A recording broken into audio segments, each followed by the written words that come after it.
Om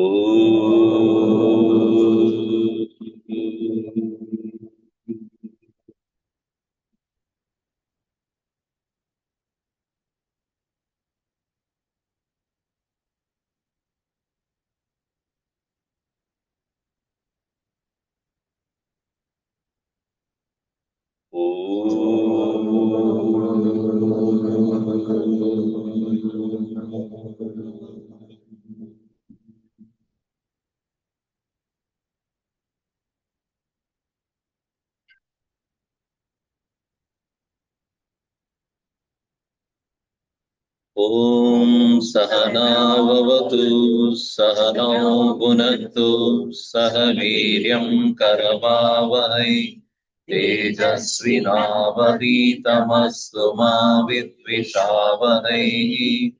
Om Shanti Shanti Shanti.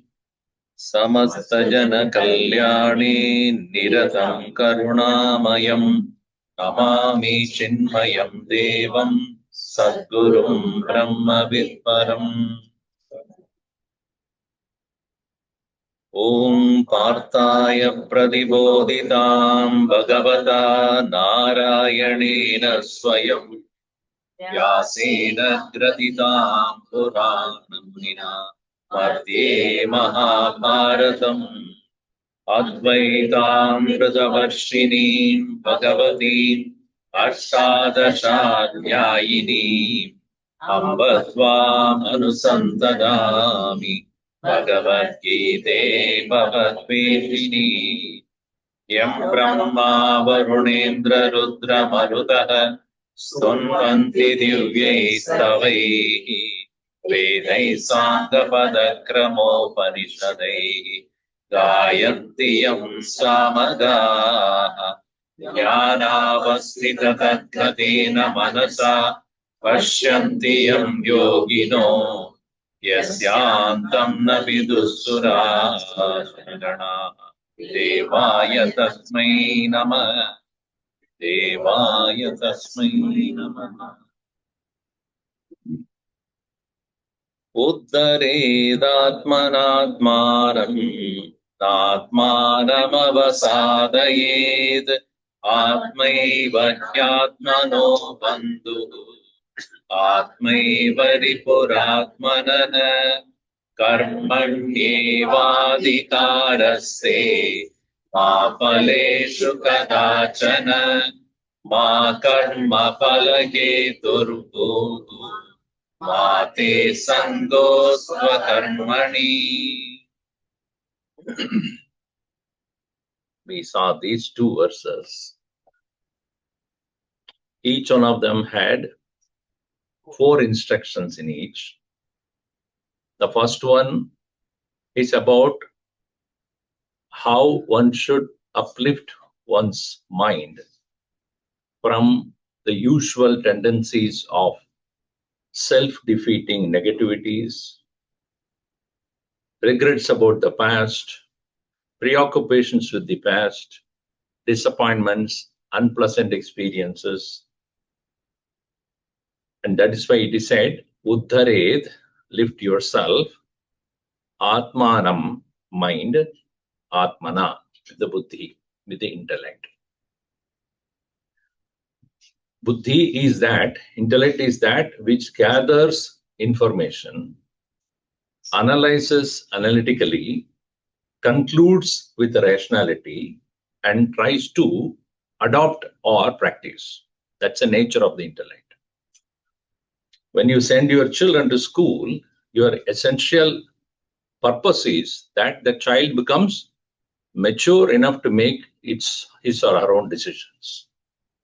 Meeting various vicissitudes of life, circumstances of life, one should not always look for some help outside. If one is asking for help when the child is only 4 or 5 years old, mommy, when it comes, you can understand the child is not mature enough. If it is 45 and does the same thing, then there is some problem there. Meaning that maturity, not only about understanding various subject matter, but also the ability to analyze independently and decide what is my course of life, how to go about. That ability comes, that is buddhi, intellect. Whereas the mind is emotional, always engaged in what is liked and disliked by it. That is the nature of the mind. And I like this, I don't like this, without any rationality. That's if you ask a small child, why do you like it? I don't know, I like it. Many of us, even when we are 70, 80, we'll say the same thing. But when it is come to our own personal growth and personal upliftment in spiritual life, then we should think, even if something which I apparently dislike, but if it is good for me, then one has to adapt to it. And those things which I like, which is not good for me, one should be able to give up. That is the buddhi. So therefore, first thing he said was, uplift your mind with the help of the intellect. And that buddhi or the intellect can be developed only when it listens to the authoritative knowledge. Knowledge which is coming from the right pramana. In Sanskrit, we call it as pramana, from the right source. Do not go by anybody and everybody who writes many books. Nowadays, anybody can write any book online. Then it is not who the C or that person who writes.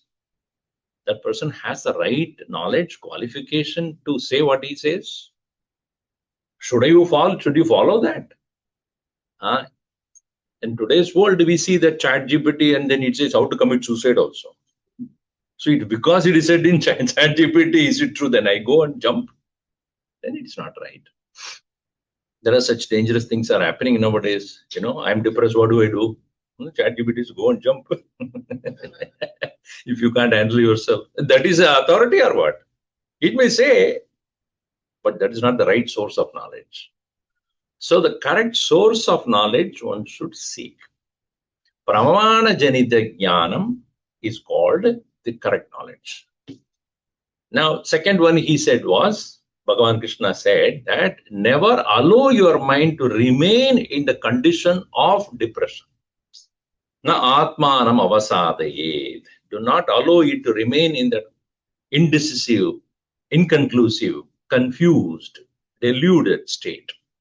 Fortunately, Arjuna had the presence of Krishna to ask him question. Had it not been Krishna there, what would be his decision at that point? I won't fight. And the whole thing, one may say, good that there would not have been any Mahabharata war. But then the unrighteous rule would have continued. So the right person was there at that time to advise him. So whenever our mind is indecisive, when we are not able to take decision based upon our own understanding, there are three sources you should approach. Number one is someone whom you respect who is wise. Right? Number two is, actually number one is the right source of knowledge, scripture, shastra. Shastra eva pramanam. It is said scriptures are the wisdom of the ancients who have written down. That is the first source. Second is wise people who are there in your community. Or the third one is people who are concerned about you, may not be wise, but they are really thinking about your welfare. You approach them. Fourth one is take a decision. Gurudev always said, never sit on a wall indecisively for too long. If your decision is right, you will enjoy the result. If your decision is wrong, learn from that. So four different things. First is the source is the Shastra or the scriptures. The second one is the men of wisdom. Third one is those who really think what is beneficial to you. Fourth one is take decisions. Don't remain indecisive for too long. So that indecisiveness is the mind which is going to pull you down. That is the second statement. The third statement what he made was, your mind is your friend. If the mind can integrate with the buddhi, stay with the buddhi, stay with the intellect, and continuously take the correct guidance, such a mind will eventually reach The Atman, the self in you, which is the source of all bliss. The God's presence in you. The lesser the mental agitation, greater will be your proximity to God, proximity to the Lord, who is residing in your own, which is also considered as the Atman, S capital. When your mind is remaining disintegrated away from the buddhi or the intellect, then that very mind will become a great enemy because it is fighting continuously against you.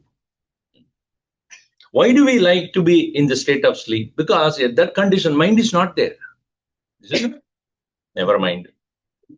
So you at that point, why you are able to enjoy the sleep? Because there is no intruding mind continuously taking you away from yourself. That is not there.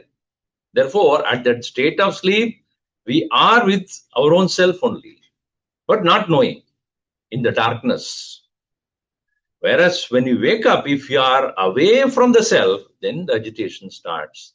So the means of meditation is basically reducing the agitations in the mind, the noise of the mind, and remain closer to your own self. Right? So therefore he says, your own mind, when not controlled, is your enemy. Your own mind, when it is properly tamed, is your friend. And in Kathopanishad, the example that is given is the chariot which is driven by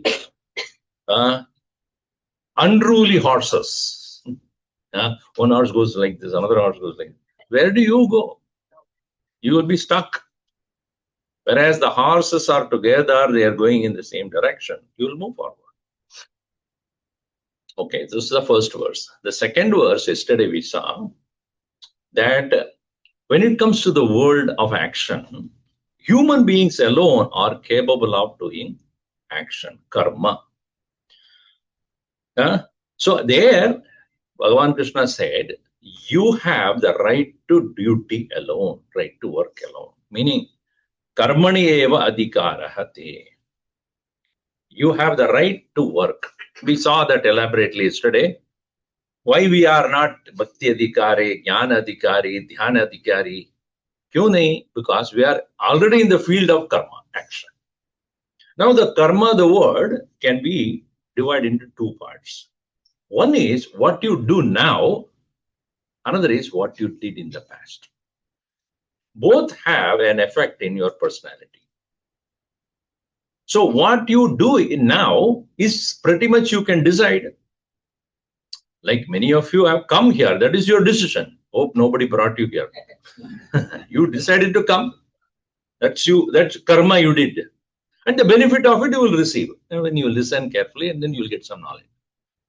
But why others who want to come could not come? That is also karma. Because the preoccupation, something, suddenly when you were about to start coming, then there was a call and you had to attend, or some work that came up, or your car would not start. Those things are also there. That is also called karma. Meaning, things that you did in the past, in some way or the other, obstructing what you want to do right now. Sometimes they are beneficial also. Sometimes they encourage or push you forward to the next level. That is also karma. In general, adrishtam, meaning unseen, which we have done in the past, we don't know, but it will have an effect today. So, the karma, when it is performed by you, understand there is an element of past coming in, which you call it as prarabdha. But you must account for it. Do not get frustrated by that. Because the result is decided by not only the action that you do now, it also decided by the action that you did in the past. Both of them have got an effect on this result. That's why it is said, Karturajñaya prapyade palam. Karturajñaya prapyade palam means not only your action by itself can produce some result, but there is an element of the past influencing that result as well. You must keep it in mind. Let me give you an example. Let us say that I had fought with somebody whom I have misunderstanding with. Let us. So that person has a grudge on me, unhappy about it. Then he goes and tells another person about me. That guy, most evil one in the world. Don't even talk to him. That person does not know me at all. Now, when I happen to meet him for the first time, what would be his reaction towards me? Though I have never met him, but he has heard about me. So even if I try to be friendly with him, he will not be coming forth. Why? Because of my past with somebody else who has nothing to do with this present relationship with this person. But then he had influenced it. So even if I go with a friendly attitude, I will not be welcomed by that. You understand how the past comes in. Simple example like this. So our past definitely rules the result, even if you do efficiently. That is the reason Bhagavan Krishna says, do not get dependent on the result. Ma phaleshu. Even if you do the best, the result need not be the best. Therefore, as I said yesterday, go for the lakshya. What is the ultimate goal you want to reach? And do not decide your success and failure by immediate results that come. One who is able to continuously focus on the final goal, and despite the immediate failures, if he moves forward, such a person will ultimately win. Because the past karmas will exhaust at some point of time. But your action efficiently will continue. As Gurudev also, Swami Chinmayananda, when he started, how much of opposition he has got. But he said, no, one single individual. He said, no, I am going to go. Whoever it be, let the opposition be. I will not stop. That consistency of purpose made him what he was. Ultimately, after 40 years of work where he could create a renaissance, it's because of consistency of purpose and doing the efficient work all the time. So, ma phaleshu kadachana adhikaraha te. There's no real right over the result of your action. And therefore, the third statement he made was, ma karma phala heturbu. May you not be driven by your results. May you be driven by your lakshya.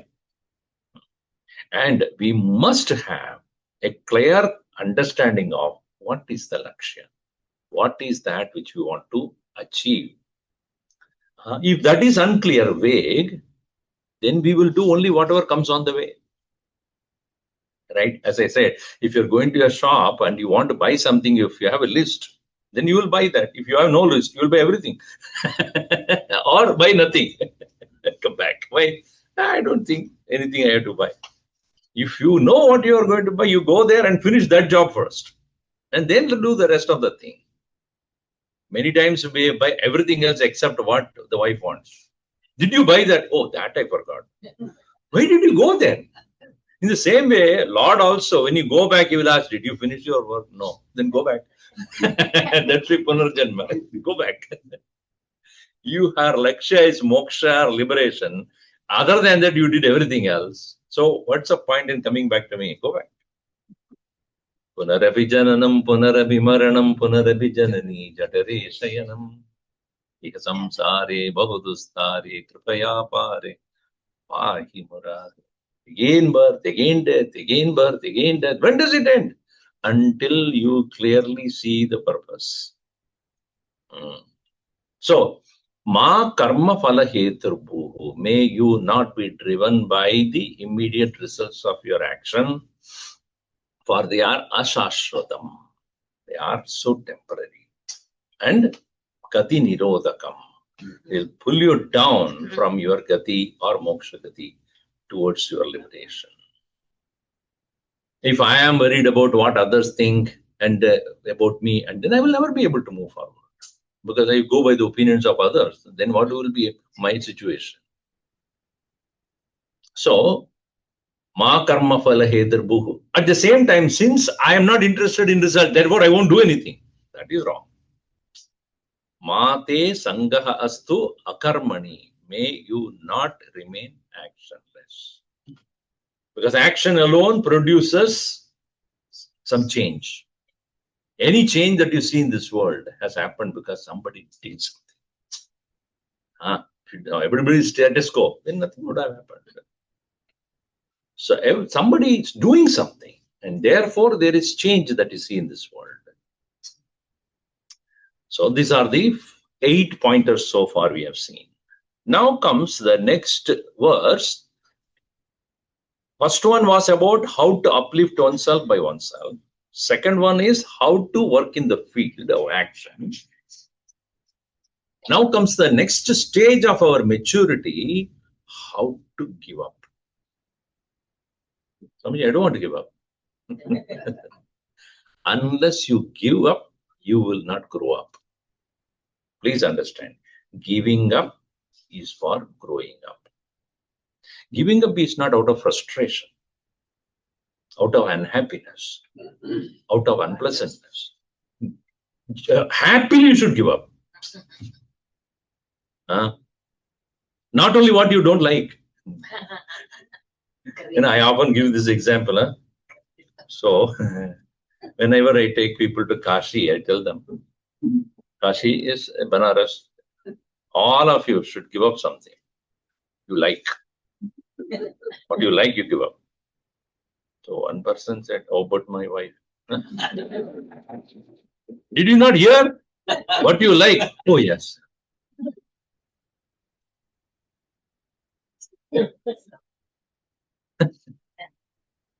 So why this giving up is important?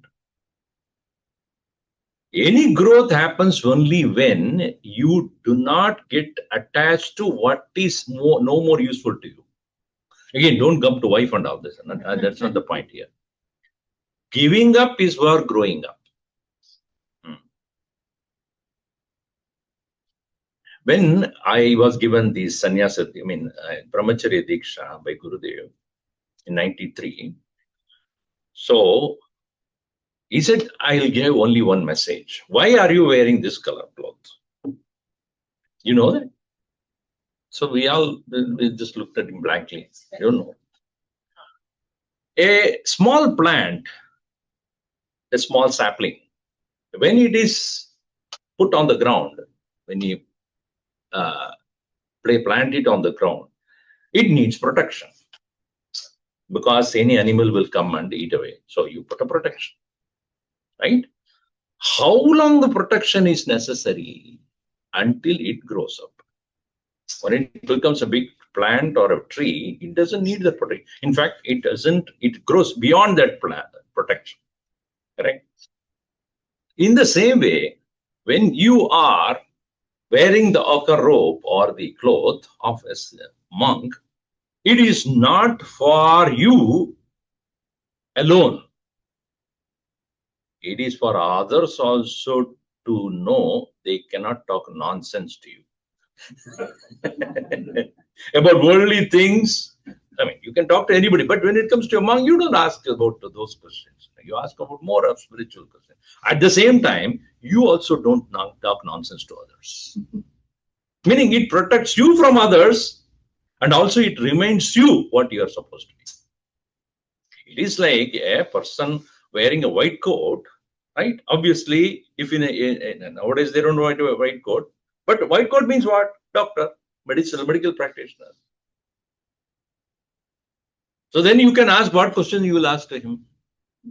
My neighbor is troubling me. How to sue him? What law? Don't ask him about that question. Obviously, he doesn't have that knowledge. With a stomach ache, and you go. But whereas if a person is wearing a black coat with a white shirt inside, which means he's a lawyer. White shirt means he knows what is true. Black means he won't tell. That is. So to that lawyer, what do you say? What do you ask? About stomach ache?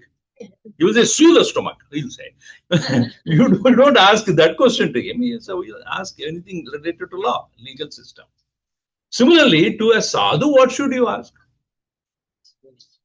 One boy came to me and asked, Swamiji, yes, what was your name when you were normal?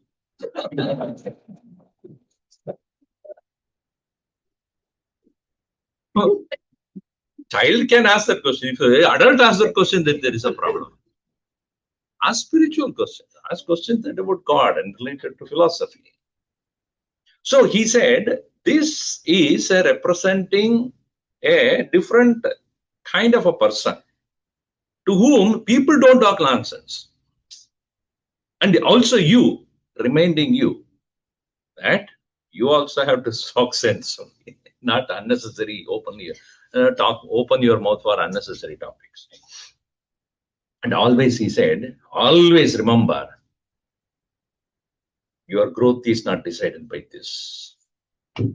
You grow beyond this. Right? So that means this is a symbol of giving up. Sacrifice. That's why it's a fire, color of fire. Fire is that when you put anything, it burns. It doesn't retain anything, and you cannot take anything from it. Meaning, if you give me anything, you will not get it back. It will get burnt. Never I will give back to you. So it's like a fire when you give, it doesn't give you anything. In fact, it's a connection between you and God. That is called Agni. Agni means what? Agre Nayati. It is taking what you offer to God. Vahati idi vahni. That which carries. So the fire is that, a symbol in Hinduism, is that which represents the God's presence to whom you give out of love, out of feeling of gratitude. That is the topic here. In the verse number 3, we'll see that here. Yat karoshi yadashnasi yat juhoshi dadasi yat yat tapasyasi kaunteya tat purushvamadarpanam yat karoshi yadashnasi yat juhoshi dadasi yat yat tapasyasi kaunteya tat purushvamadarpanam. Arpanam kuru. Offer to me. Now, until this point, or these first two verses, he never talked about himself. About God, there is no mention there. In this verse only, he says, to me. Here, to me does not mean son of Vasudeva, Krishna as an individual. He represents the mighty Supreme Lord who happened to be taken the form of human only to advise the humanity through being Krishna there. So Krishna, Bhagavan Swayam, the Lord himself, but he took that form only for a limited period of time to advise the right way for the humanity. So therefore here, the literal meaning is what? Sarvam Krishnarpanam astu. Everything we offer to the Lord. So in this context, what he says, Yat karoshi, whatever you do. Yat ashnasi, whatever you eat. Yat karoshi, yat ashnasi. Yat juhoshi, whatever you offer in the form of ritual. Dadasi, whatever you give. Yat tapasyasi, whatever austerities you undertake. All of them, do it for me. Surrender to me. Right? Now, the point which we started with is giving up is to grow up. Giving up should not be out of, as I said, frustration, unhappiness, hatred, or momentarily you don't like it. Some people give up only to take it up later. I gave up smoking for a year. And then what? Next year you start again. That means you really did not give up. One lady was traveling with me, Kashi. This also again and again I point out. So I said, everybody, you have to give up something. She said, Swamiji, I'm going to give up tea. I like tea, but I give up. Very good. So we do certain mantras and do the dipping into the Ganges, and then say, I'm giving up this for life. She said, yes, Swamiji, for life I'm giving up drinking tea. All right. Next morning, when we were getting ready, I saw her drinking tea. I said, shame on you. You just know. Yesterday evening, you said you will stop drinking tea. Yeah, evening tea. Now you understand how hard it is to do that. When you are giving up, you understand you are not going to take it back.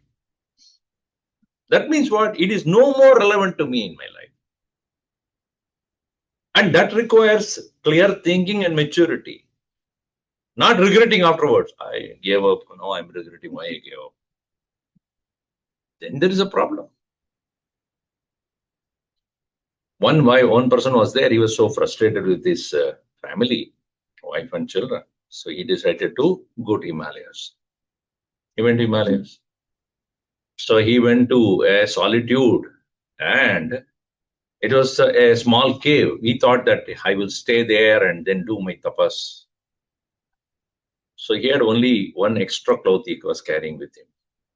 He went there, a small cave, sat there, and once in a day he will go to the nearest village, ask for some food, and come back, eat, and happy.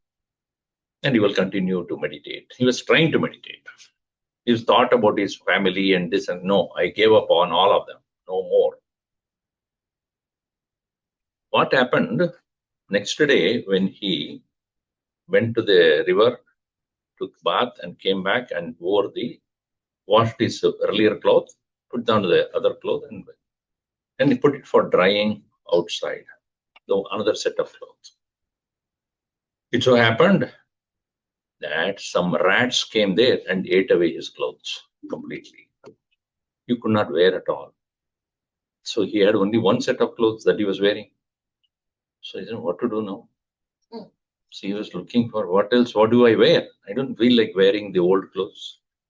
So he was walking by and then he found a small ashram, monastery was there. He went there and Sadhu was sitting, a lot of students were there. He also sat. So the Sadhu looked at him and said, you're a stranger, you're new to this place? Yes. Okay, where are you from? He said this and I'm living in this. Oh, okay.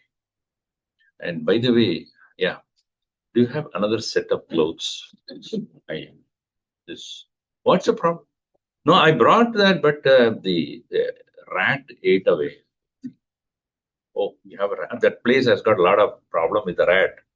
I think you should have a cat. When the cat is there, the rat won't come, you see. Yeah. Only thing is you have to put some milk for it every day. So when you're going for asking for food, you also say, for me food, for the cat milk. But the milk that he would get is very limited. So he was no doubt feeding the cat every day, but the cat was very unhappy. It went away one day. Again, next to 3 to 4 days back, later, the new clothes also eaten away by the rat. He came back to the same sadhu again. Yes, no, now what's the problem?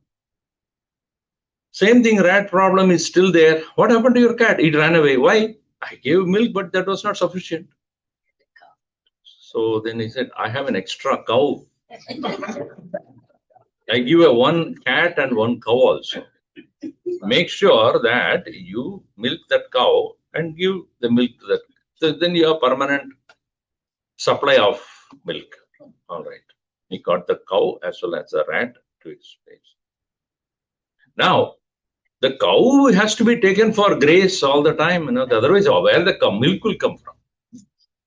So he was going with the cow, going to the graze, etc., and then milk it and give it to the cat. He falls frustrated because this is going too much.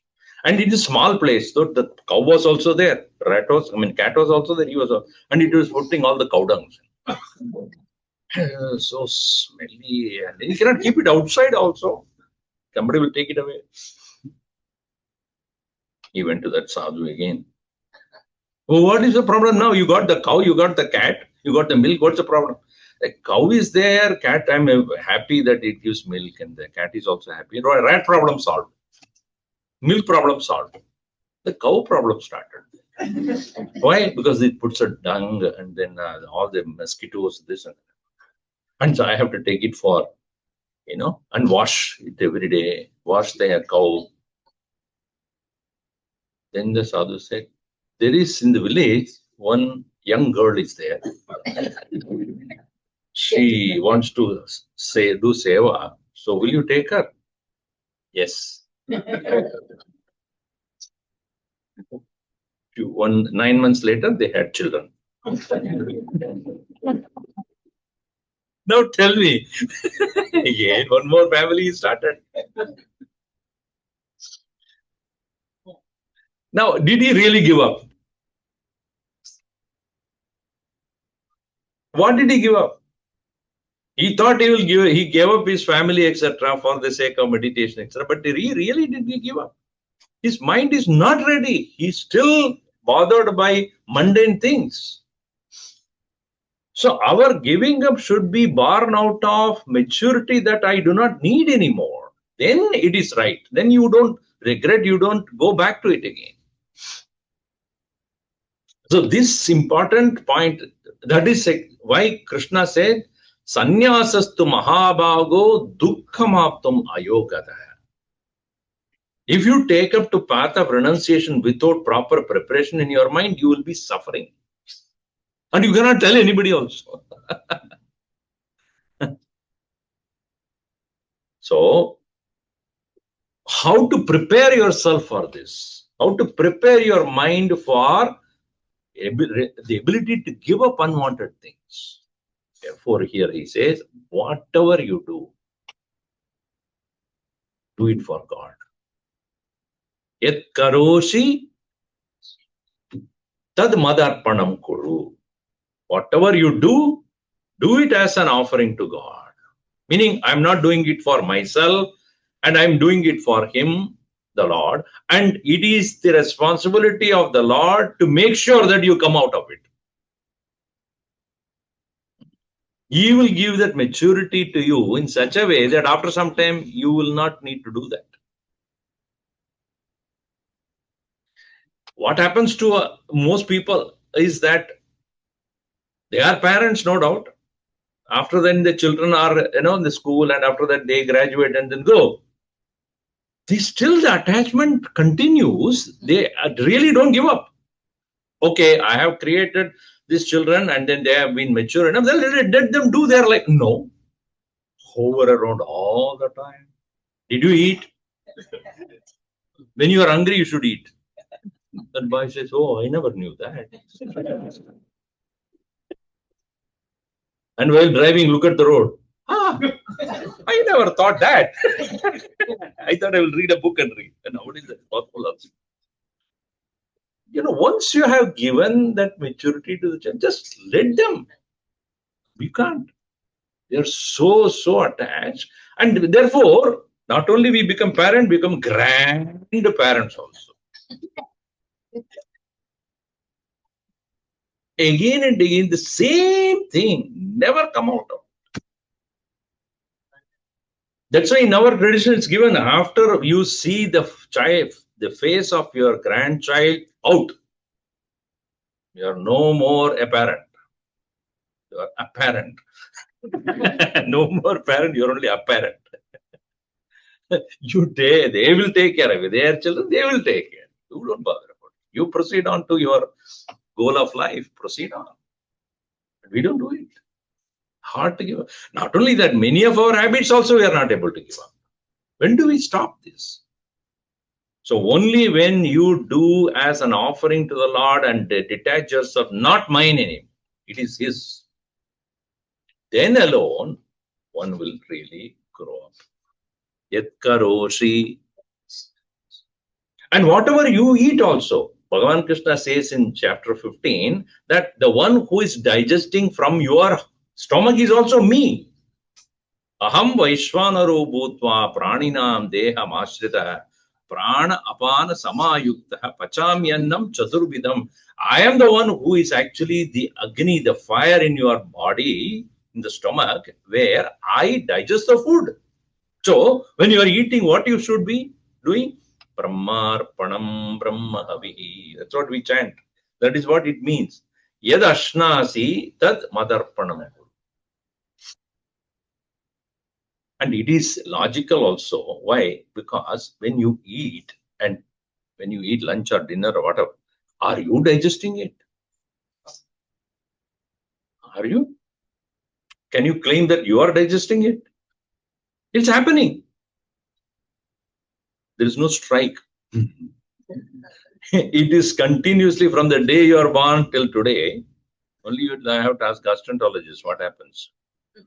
So they will tell you that it is going on without any trouble until you really destroy it with the, not keeping it up. That is continuously going on. Only when it is not, then you go to somebody. What is not happening? So given that Lord is there to take care of that aspect of your life also. So yed dada, yed juho, yed ashnasi, whatever you eat, understand even the digestion that is taking place, that is by the Lord who is sitting there in me. And therefore to him I offer. Yed karoshi, yed ashnasi. Now, in the 18th chapter, Bhagavan says 3 things you should not stop doing. Yajna, Dhanam, Tapaha. Exactly that is what is pointed out here. Yajna means giving things to the fire as a gratitude to God. See, we take it for granted, rain and the sunshine, the water, the air, everything, the earth, the fertility of the earth, everything is given to us. Nobody created it. Nobody can create, claim to have created the fertility of the earth or the sunshine or the water or the rains or the everything is there already. So whose grace is this? Because of whom everything is happening. What you take it for granted is his work. We must acknowledge that. We must be grateful to that. So when you are offering whatever you can in the name of the Lord, as you are going to do, on Saturday, Ahuti, when you are offering into the fire to, chanting Hanuman Chalisa, etc., what you are doing to that Lord is protecting, who is a representative of the divine servant. I am offering to that fire in gratitude, with the thanks. That is actually true thanksgiving. True thanksgiving is that giving it to the Lord. So when you are offering yad juhoshi, juhoshi means whatever you offer into the fire, do for me. So in that offering of the fire, as I told you, it is not going to come back to you. It is offered and gone for good. Right? So in the offering into the fire, it is a sacrifice. Sacrifice means what? You give up your ownership. If I am giving you a gift, after that I have no ownership on that product or object that I give it. Next day I cannot ask, what did you do with that? So then if you are intelligent, you will say, that means you didn't give up. Why are you asking that question? Your possession or attachment with that object should have been gone at the moment you give it. So, Ejjuhoshi, whatever you offer into the fire, tat madarpanam, give it to me. Right? Next one is dadasi, meaning whatever you give as charity, dhanam. Again, dhanam or helping somebody with either money or any other help that you do for the fellow citizens of the world. The first one is to God. What you are offering is in the fire is you are sacrificing your attitude of possessiveness to God. I am giving it to you as a gratitude. The second one is what you do as an offering or a help to other fellow beings in this world, a dhanam. That also you should do as though you are giving it to me. Mm. Do not have the arrogance saying that I am giving, you are taking. No. He gave and he has given opportunity to share with you. That's why in Upanishad it is said, Shraddhaya Deyam. With Shraddha you give, with faith you give. Ashraddhaya Adeyam. If you don't have faith, don't give. With the person whom you are giving, you must have the faith and trust that this will be useful to that person. I'm giving it to him with that faith. I'm giving to him thinking that it is a Lord who is receiving from me. Shriyadeyam, Hriyadeyam, Bhiyadeyam, Sambhidadeyam. With the awareness you give, with the love you give, with the understand, with joyfully you give. Don't give, I have to give. This Chinmaya mission already is always asking for money. As though I am going to put it in my bank account or anybody else here. It is going to a right cause, whether it is here or anywhere else. It is going to a place where it is needed. So, with that faith, with the joy, with the trust, with the joy, and with that feeling of gratitude, you offer your help or do any help or charity or help to other beings. Again, here also the attitude of sacrifice, giving up, only to grow up. You no more feel that it is, you have the privilege, you have the great, arrogance. I am giving. Don't do that. When you are giving up, nobody should even know that. It's not like that nowadays. When you're giving up, making sure the photographer is, that you forget about who's receiving. Or in some of the temples in India, they put the name. The tube light will be there, and tube light will fill of name only. Donated by so and so in the memory of so and so on the day. Light won't be there. Light won't come because you have written everything over that. Is that call it as charity then? It is said that what you give in the right hand, the left hand should not know. That is a true charity. So dadasiyat, whatever you are giving, danam, yajno danam, then tapaha, yat tapasyasi. Tapas is, first one is giving to gods, second one is giving to fellow beings, third one is giving up your imperfections and negativities into yourself. Meaning taking the vow of change. A tapas is basically where I'm no more slave to my senses. I'm no more slave to my mind. I'm no more slave to my habits. That is tapas. Tapas is not sitting, growing a long beard. That is not. That is how it is portrayed. But tapas is really tapati iti tapas, that which burns you. Burns means what? It burns all your bad, negative thoughts and habits. So you are offering your, there's a 4th chapter, it's an elaborate, discussion on what is tapas. Vak tapas is there. 17th chapter talks about vak tapas, manat tapas, and kaya tapas. What is to be done? Anutvegagaram vakyam satyam priyahitam chayad swadhyaya abhyasanam chaiva vangmayam tapa uchyate manaprasada somyatvam. All these things are given as tapas. What does it mean? To improve oneself from one's own impurities and negativities and mental agitations, where you say, I am no more going to get into the old habits of sensuousness, indulgence, etc. So that tapas, there also the attitude of sacrifice. One is for the God, another is for the fellow beings, the third one is for yourself. So Bhagavan says, whatever you do, whatever you eat, whatever you do to help, whatever you offer to gods, whatever you do to help others, whatever you do to improve your own purity of mind, all do it as an offering to me. That's why in our Hindu tradition, there is the altar of God kept in every house, reminding us he is the actual owner of the house. We are all tenants. in his presence. Not that you are having a chota, small god, that you also stay here, okay? I'm giving you some place for you. He is the actual owner. I am staying in his house. Is it not the entire earth is a large place? We are where we are tenants only. Who's a tenant? Who's there for a short period of time and leave away? That's what we are. These trees and plants and mountains and rivers and other, they actually are the owners of this place. We are only short period of time. We are here. Whatever best we can do without destroying anything, there do and go. On the other hand, what we do, we arrogate ourselves and destroy all other around us.